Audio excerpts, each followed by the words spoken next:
যেমন ডালিম পাকলেই ফেটে যায়, তোমার অন্তরের সদ্ভাব পাকলেই আপনি ফেটে যাবে। তোমার মুখে তা প্রকাশ করতে হবে না। বস্তা পচা করলি জীবন, নড়লি নাকো একটুও।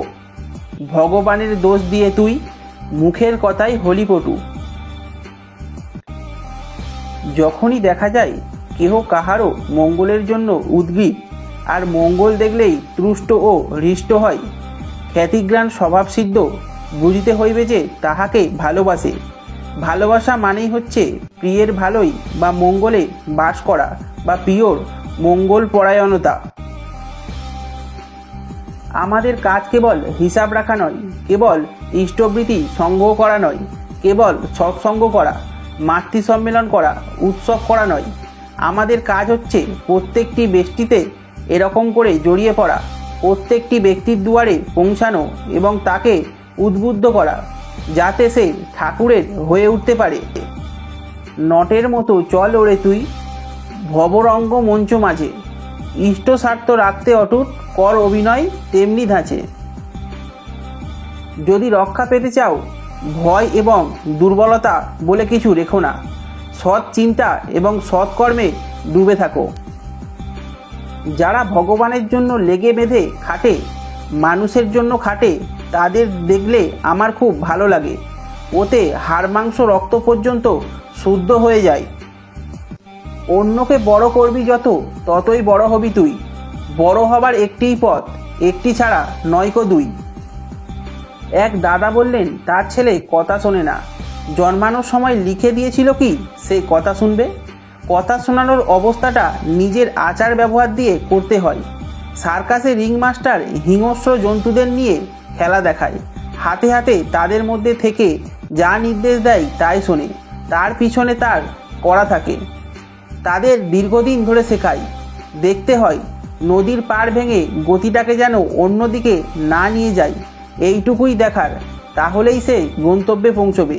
কিন্তু আমি নির্দেশ দেব আর সে শুনবে, এরকম কখনো হয় না। আমি কি মিলিটারি কমান্ডার আর সে আমার সহযোগী?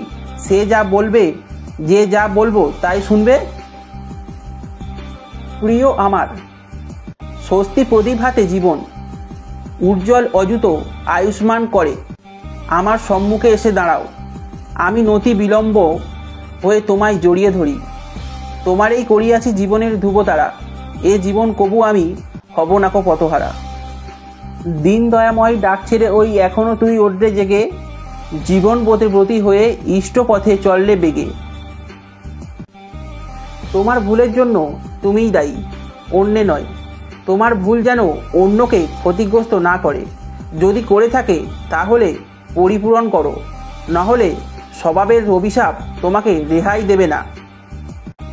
লক্ষ্য রাখিস মূলে, পৌঁছে যাবি কুলে। গাছের গোড়ায় জল না ঢেলে ঢাললি শুধু ডালে জল।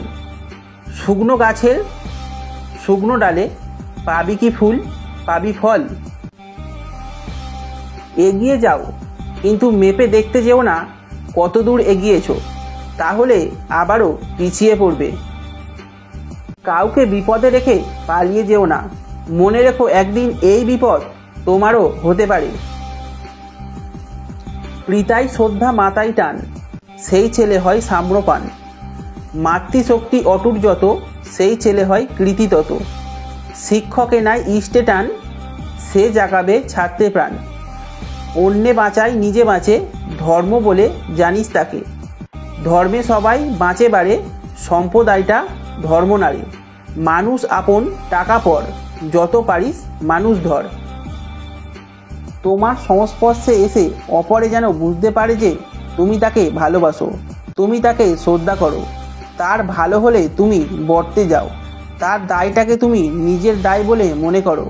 তাকে উপদেশ দেওয়ার জন্য তুমি ব্যস্ত নও, তার সেবা ও সাহায্য করতে পারলে তুমি নিজেকে কৃতার্থ মনে করো।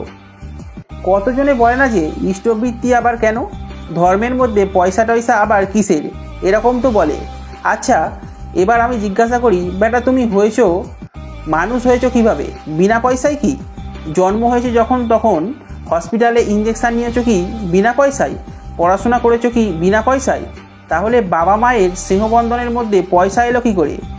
বাবা যখন বুড়ো হবে তখন তুমি বাপকে দেখবে না, তাহলে ওষুধপত্র কি বিনা পয়সায় আসবে? তাহলে তোমার বেটা বাবার সাথে স্নেহ সম্পর্ক যদি পয়সা ঢোকাতে পারে, তাহলে তোমার সাথে ঈশ্বরের কেন ঢুকবে না? তোমার পয়সা তোমার বাবা মায়ের প্রয়োজন হবে এবং বাবা মায়ের পয়সা তোমার প্রয়োজন হবে, কিন্তু তোমার দেওয়া ইষ্টবৃত্তি ঠাকুরের কোনো প্রয়োজন নাই। তিনি তোমার মঙ্গলের জন্য নিচ্ছেন। কখনো ভয় পাবে না, কোনো বিষয়ে ভয় পাবে না। ঠাকুর যা বলেছেন এটাই একমাত্র মানবদের ত্রাণ করার একমাত্র উপায়।